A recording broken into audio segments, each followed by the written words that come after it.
Gen Zers, do we want to work less? No, we want to be compensated for the value we are actually creating. This is Dinner Table Defense Day 5, helping you school your boomer relatives around the Thanksgiving dinner table. We've covered housing affordability, debt, education, and housing supply. Now let's talk about the lazy generation narrative with some actual economic data in the context. Since 1979, when boomers were fully established in the workforce, productivity has increased by 65%.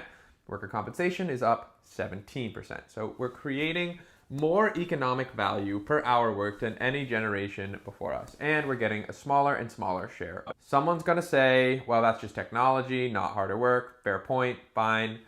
A lot of that productivity gain absolutely comes from computers, from automation, from better tools, sure. But here's the thing, that's exactly my point. Whether we're working harder or working smarter with better tools, we're generating more value per hour. The economy is more productive than it's ever been. And so where are all those gains going? As we saw with the data, not to the workers. They're going to the shareholders. And who overwhelmingly owns those shares? Boomers. The wealth that we're creating is being captured by the generation that's calling us lazy. So let's talk about what work ethic actually looks like for our generation. Millennials and Gen Z work more jobs than any generation before us. Not because we can't commit, not because we're flaky, but because one job doesn't pay enough to live. So we're not job hopping for ambition, we're job hopping for survival. Plus, the cost of being a worker has exploded. Childcare costs are up, commuting costs are up, healthcare premiums are up, professional licensing fees are up, your college degree, I don't have to talk about that.